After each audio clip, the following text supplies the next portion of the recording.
Hello and thanks for joining us from our studios in Tel Aviv. Coming up in today's newscast, a major historical change is approved at the Western Wall. Israel's Leviathan gas field makes the first big deal, and a new economic report reveals Israelis are actually happy. I'm Natasha Kirchak here with the latest news in Israel.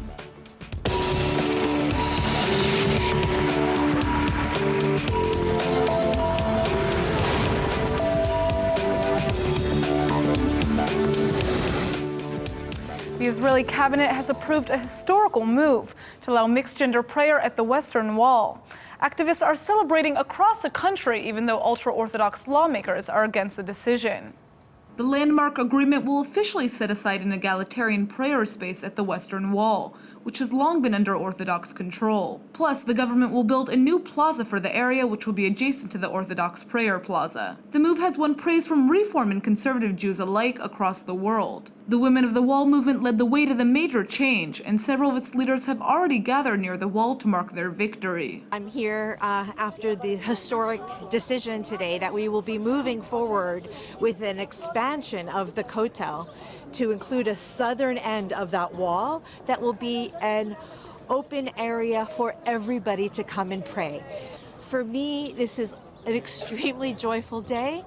But as with many joyful things, there is this cloud above it. And for me, the cloud is that there was a discussion, a government discussion as to whether or not Jews can pray according to their way. That shouldn't be a discussion in any country, never mind a democracy, never mind the Jewish state, that there's a conversation about whether or not Jews can pray at their holy place. The Western Wall is a remnant of the ancient Jewish temple complex, and it's considered to be the holiest Jewish site in the world. The site now designates separate men's and women's prayer sections and forbids non-Orthodox prayer. This is why the decision to expand the mixed-gender plaza has sparked major backlash from ultra-religious lawmakers. Despite the controversy, Israeli Prime Minister Netanyahu is supporting the historical move. במקום שאמור לאחד את עם ישראל, אני יודע שזה נושא רגיש, ועם זאת אני חושב שזה פתרון הולם. פתרון יצירתי, בדרך כלל הבעיות המורכבות ביותר מחייבות סוג כזה של פתרון, ואני מברך אותך על מה שהבאת כאן להכרעת הממשלה. Opposition leader Isaac Herzog has been the subject of major controversy over the last week. Just yesterday, police were called up to break a Zionist union meeting after protesters called for his resignation. The meeting blew up when a group of activists disrupted Herzog during his speech. The protesters wouldn't let him continue, calling for the Zionist party leader to resign. Herzog is the current opposition leader, but he's been sharply criticized after saying that a two-state solution is not currently a viable option. Party leaders claim the protesters were right-wing affiliates that came to disrupt the event. But the protesters may have hit a nerve in the party, since members of the Zionist Union are also criticizing Herzog for his remarks. Knesset member Sheli Yachimovich says she will likely challenge him for party leadership. Israeli courts are cracking down hard on the culprits who allegedly vandalized the Dormition Abbey Church in Jerusalem. 3 Jewish teens have been indicted for destroying the church with religious motivations. The teenage suspects reportedly spray-painted the Jerusalem church with anti-Christian graffiti earlier this month. The Dormition Abbey Church is revered by the Christians as the location of the Last Supper, and it has been the site of graffiti attacks for the past couple of years. Israeli lawmakers have condemned the most recent incident, but a spokesperson for the local Catholic Church says authorities aren't doing enough to stop hate crimes against Christians. At the same time, Israeli authorities have quickly moved to indict the 3 teenagers behind the latest act of vandalism. The names of the suspects have not been released because of their young ages. Riki Gal is a famous Israeli singer who's made a major impact on the Israeli music scene. She's traveled all over the world sharing her unique sound and has just released a new album called Blue Grapes. Today, ILTV has the pleasure of having Riki with us in the studio. Thanks so much for coming in. Thank you for inviting me. First, congratulations on this new album that you have coming out. Tell us about it. Thank you. Well, it's a beautiful album. What can I say? 11 songs, 11 new songs, which is the 11th album I recorded so far. Wow. In my 30 years of album recordings. So what's different about this album as compared to your past albums? Well, usually I work with one musician who also composes all the songs. And the same was this time. I started with Matti Kaspi, our great musician. And this time I worked with Judah Poliker, which is a huge star in Israel who really brought to a very mixed music with rock and roll. He is the same age like mine, so we both grew up on rock and roll music and classical music, and also the music from our origins, which is Greek and Spanish and Turkish and all this, which creates the Israeli music as a very special. Well, yeah, I mean, it's completely mixed, and it's just like Israel. This is a very mixed country. That's right. So, you've also performed abroad in the past. Are you going to be performing with this album in the future, internationally? Possibly, yes. Okay, so we're going to have to keep our eyes open to see when, right? Yeah, all the years I traveled around the world. I was in very interesting places like, China and India. I made a film in India as a part in a feature. And I performed really all over Europe, all over Canada and United States and so South America.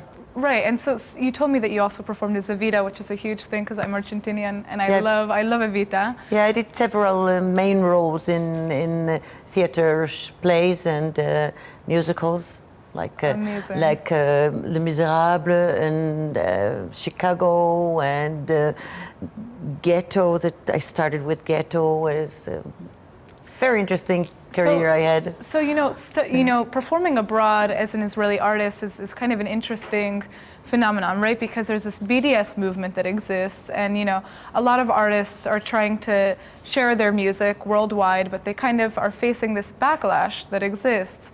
What has your experience been performing as an Israeli outside of Israel? Well, all the young singers I meet today, and remembering me as a young singer, we all want to sing in English because this is the world's language, and when you're young, you really are anxious to of course to connect with the world with your music, just like as you see all the time with big stars.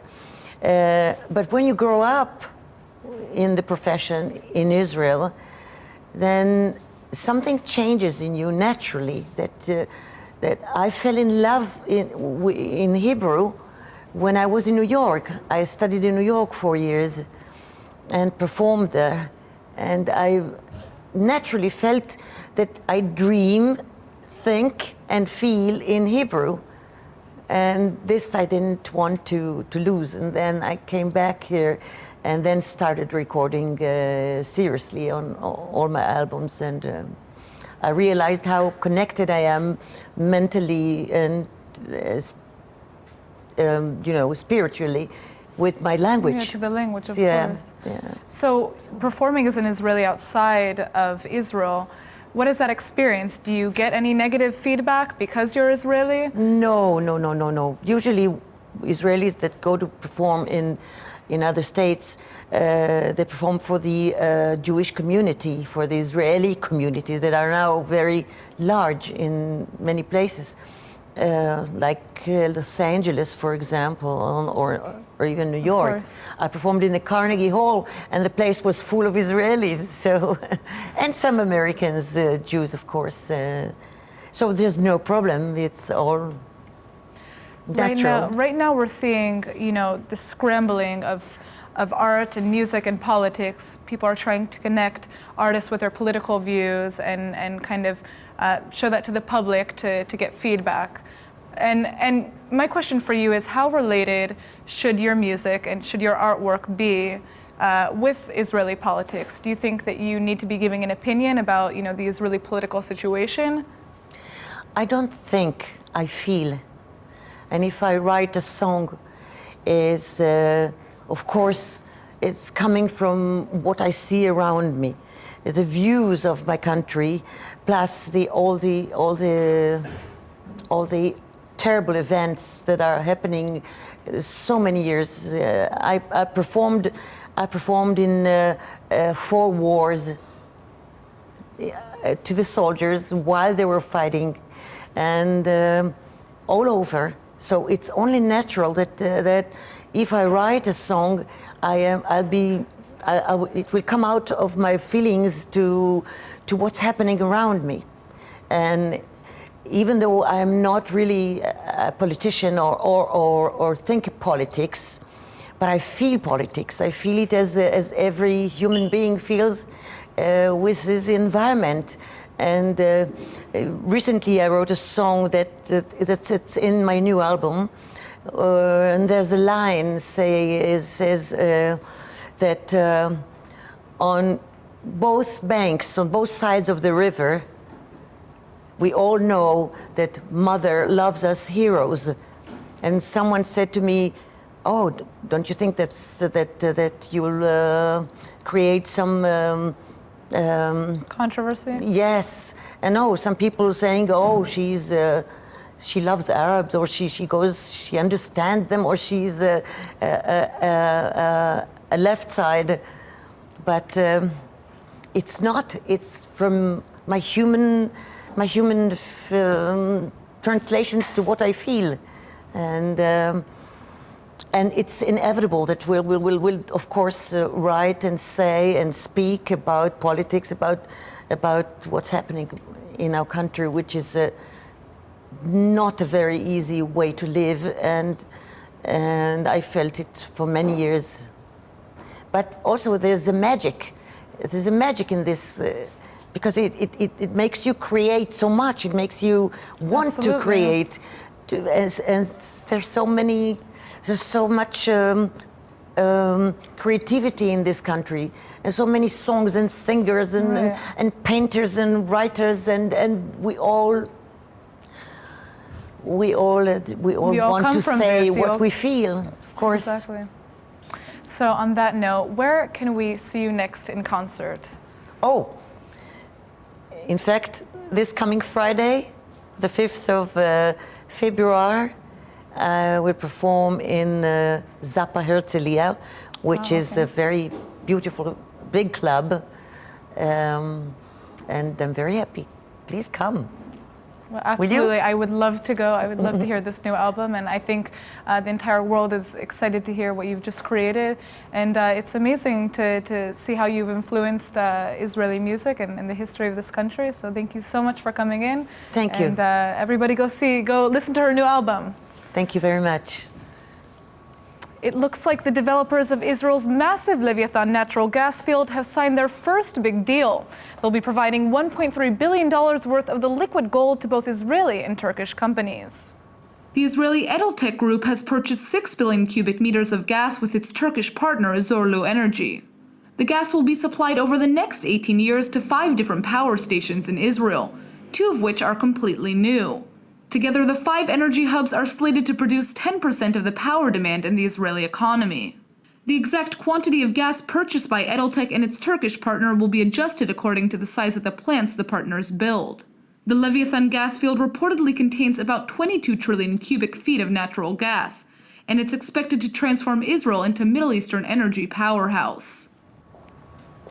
A new OECD report has found that the Israeli economy is strong, with the GDP increasing by nearly 4% every year for the last decade. The report says that Israelis are happy and that the Holy Land places high in averages for economic growth, health, and education. At the same time, the report cites a high cost of living in Israel as one of the country's major problems. Israel ranks poorly in areas such as poverty, housing, and air quality, but Finance Minister Moshe Kahlon says that the government is already taking steps to fix these issues. OECD Secretary General Angel Gurria has already met with the Israeli cabinet to discuss how to create sustainable growth for the entire population, such as cutting down housing prices and increasing aid for the elderly. But despite the issues that the country faces, Israelis express high satisfaction with life, especially when it comes to access to education and health. And now for our Hebrew word of the day. Israelis seem to be happy with life in Israel, and that might just be because the country is so full of chaim, or life in Hebrew. Chaim comes from the root word chai, which means to live, and it can be used to describe life itself, but it's also one of the most popular words in Israeli slang. You've probably heard the phrase lechaim in movies during major celebrations. The term means to life, and it's usually given as a toast. Israelis also live to say chaim sheli to their loved ones, which means my life, and is used as a pet name. It might sound kitschy, but you hear it non-stop over here. You can also say chaim dvash, which literally means life of honey or the sweet life. But the best example of how much Israelis love life is to say tasu chaim, which is a literal command to just do life and go out and have fun. Because at the end of the day, the most important thing is to enjoy life to the fullest. Let's go ahead and take a look at the weather forecast. Tuesday is expected to be partly cloudy with a high of 63 degrees. The sun should come out on Wednesday, and the temperature will be even warmer with a high of 67.